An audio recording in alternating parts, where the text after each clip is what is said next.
to my channel. This is the very first longer video I've done on YouTube, and what better way to kick it off than my top 10 reads of 2022.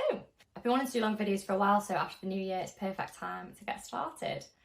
If you like this video, cliche as it is, please like and subscribe because it means that I know to keep doing more or not to keep doing more. So without further ado, here are my top 10 reads of 2022. So coming in at number 10 is The Hawthorne Legacy, the second book in the Inheritance Games trilogy. So for those of you that don't know, the Inheritance Games series is about a female main character who inherits $46 billion from an unknown source. Throughout the books, of course, you find out who this is. So the first book, The Inheritance Games, really sets the scene for the stories, and then you've got the final gambit, which is the third book in the trilogy. So the trilogy helps Avery find out why exactly she's been given the money, along with obviously building relationships in her newfound life.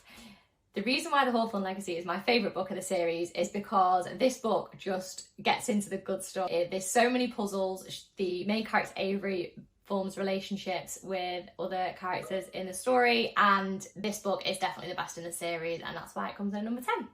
So number 9 is Josh and Hazel's Guide to Not Dating by Christina Lauren. In 2022 I've read 3 or 4 Christina Lauren books and I absolutely love them. They are such easy reads, but this one makes the list because it is a friends to lovers story, which holds a special place in my heart because me and my other half were actually friends before. So the female protagonist, Hazel, is definitely like a Jess from New Girls vibes type of character. She's very quirky, she's very lovable, and typically I don't like reading this kind of character, but she's brilliant, so definitely an exception. So Josh and Hazel go on a series of double dates with other people, and it just watches their relationship blossom. The dates are funny in themselves and would make a story in themselves even if they didn't end up getting together, but of course they do. It is a romance book after all. Number 8 is A Flicker in the Dark by STACY Willingham. So this is actually Stacey's debut novel, which is just absolutely bizarre to me. It definitely makes my top 10. I did think it was going to make top 5 this year, but after ranking them, it has just missed out. This is the kind of book where you open it, you read 20 pages, and you just instantly know that you're going to love it. You just know it's going to be a 5-star, and that feeling is just amazing. So this author has actually released another book in 2023, which I have already read, and it was absolutely brilliant as well, so one of my favourite authors, definitely. So the plot of this book follows Chloe, who is a psychologist. Her father is a serial killer and is in prison, obviously, for murder, and the murders start happening again. They're very much copycat crimes, and the book is trying to work out who is committing. This does have a lot of mental health representation, which is brilliant. It's all really positive and accurately described, and there is definitely some clever nods throughout the book on the story. If I read it again, I would spot them, but I definitely did not spot them on the first round. So number 7 is It Ends With Us by Colleen Hoover. If you've never heard of this book, I really don't know where you've been. I think everyone has heard of this book, whether you're a reader or not. However, to me, it is definitely worth the hype. It didn't make the top 5, but it's still an absolutely brilliant book that did have me hooked from start to finish. It's a contemporary book, tentatively in the romance genre. When I've used that in the past, I've definitely had some comments, so I use that very tentatively, but it is about the story of Lily, who meets Ryle. They get into a relationship, has a dual point of view of Atlas, her childhood love, through writing letters to Ellen. Yeah, Ellen DeGeneres.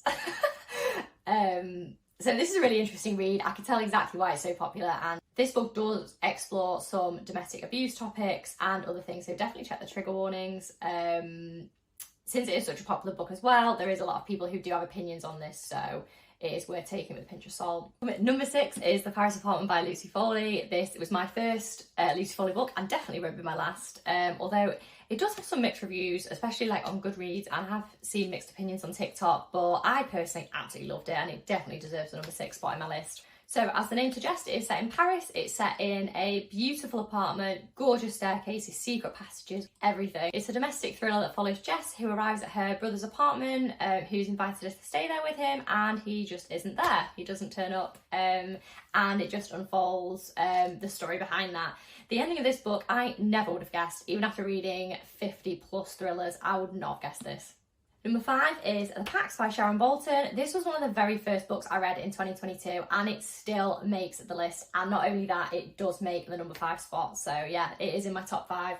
This book is just brilliant. It's so original. I love it. So 6 friends are involved in a car crash by driving on the wrong side of the motorway on purpose. So instead of them all going to jail, one of the characters, Megan, takes the blame and goes to prison for them for like 20 years.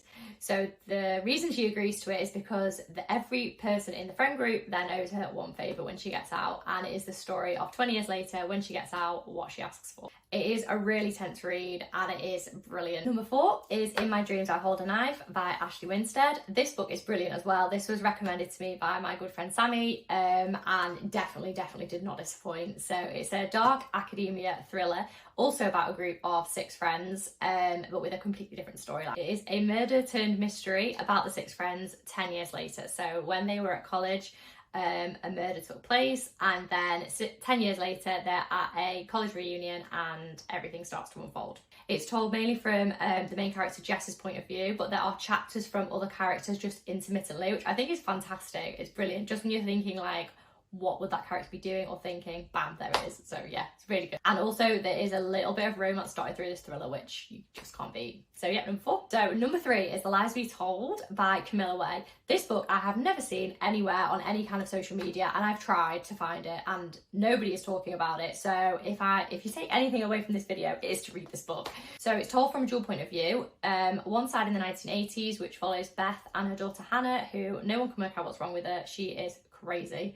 And the present day, which follows Clara, who is investigating her boyfriend Luke's disappearance. This is a creepy, spooky, intense read that definitely deserves number 3 in my reads this year. The ending literally gave me chills. Number 2 is Verity by Colleen Hoover. It is no surprise that this book ranks so highly. It is the perfect mix between thriller and romance for me personally. This is a super popular book by Colleen Hoover and it is already a classic.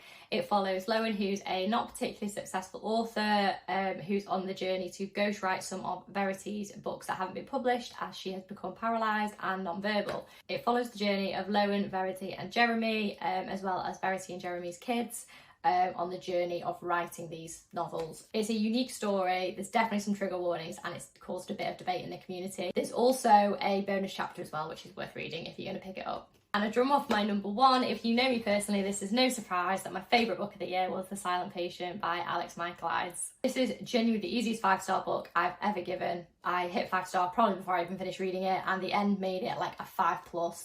Easy my favourite book of the year. It is literally a masterpiece. So the story follows Theo, who is a psychologist, and his relationship with Alicia, who has refused to speak since she's been arrested for murdering her husband.